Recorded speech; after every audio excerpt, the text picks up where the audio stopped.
Can you just reiterate in the fourth verse that we read, it says that consciousness illuminates the various thoughts in the mind and how that's different from introspection? Yes, that's an important point. The fourth verse says, the consciousness by itself illumines the various thoughts, feelings, emotions in the mind.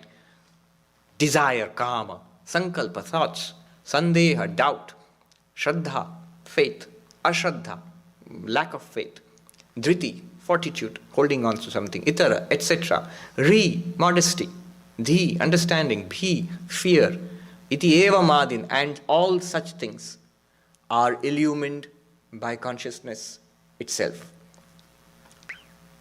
I can put it this way, it's very subtle, but there's a point here. You see, the doubt which may be raised here, and it should be raised, is that why are you saying that consciousness illumines all these? Why can't you say the mind is thinking about the mind? When I say that consciousness illumines a thought in my mind, isn't it the mind thinking about that thought? Because the mind can do that. That's the thing.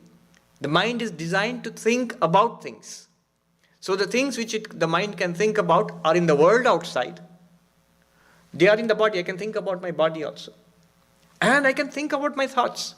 I am having spiritual thoughts. I am having non-spiritual thoughts. I am having good thoughts and bad thoughts. I am trying to remember something. I cannot remember something. This is the mind thinking about itself. This is called introspection. What is mentioned here is not introspection. The simple test of this is, even when I am not introspecting, suppose I am fully engaged in some activity, I am still aware. Sometimes you are absorbed in the world.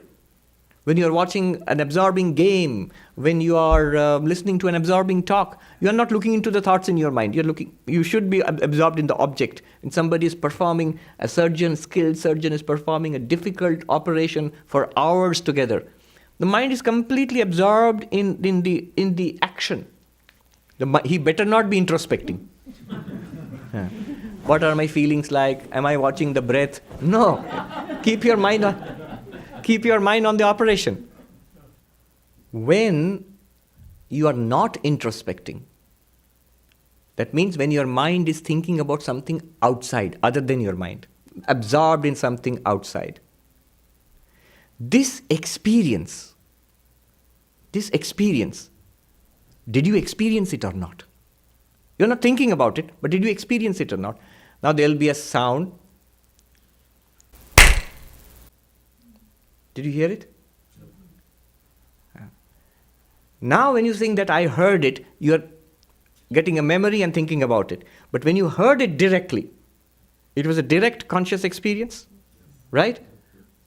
Were you thinking about it in your mind? No. You heard it directly as a conscious experience. Your mind recognized it as a sound of clapping.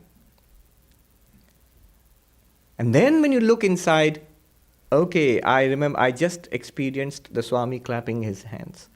That's the mind thinking about another thought. In both these cases, there is experience. Something is experiencing these things. When the mind is looking and thinking about things in the world, it is experienced. By what? When the mind is thinking about another thought, both of these are experienced. By what? Do you see? That one is the witness. That one is not the mind thinking about the mind. Mind thinking about the mind is one capacity of the mind. It's called introspection. But the witness is what illumines when the mind is not thinking about the mind, a sudden experience of the clap of a sound, yes. Then when you think about that experience of hearing a clap, mind is thinking about the mind, that is also illumined by the same witness. What is that witness? I can think about what's going on in my mind, or I may not think about what's going on in my mind. Even when I'm not thinking about it, still I experience joy, sadness, satisfaction, lack of satisfaction, understanding, incomprehension. I experience these, which means they are all objects of consciousness. Whenever you are not even introspecting, a flash of pain comes. You're not practicing Vedantic introspection. I am the seer and the pain is the seen. You're not practicing it. Pain comes and you say, ouch. Did you feel it or not?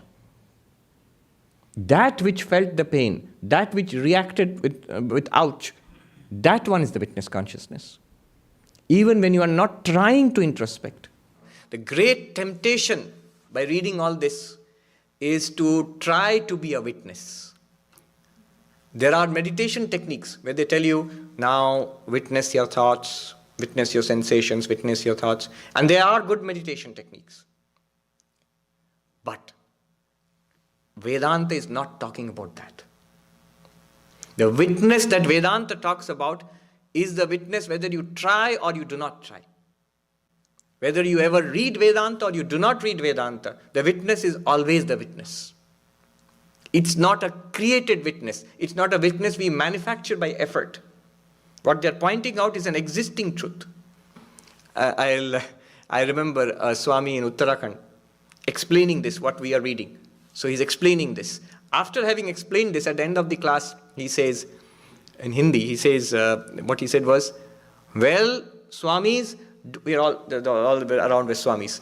So, Swamis, do you feel that you are the Sakshi, the witness? Do you feel that?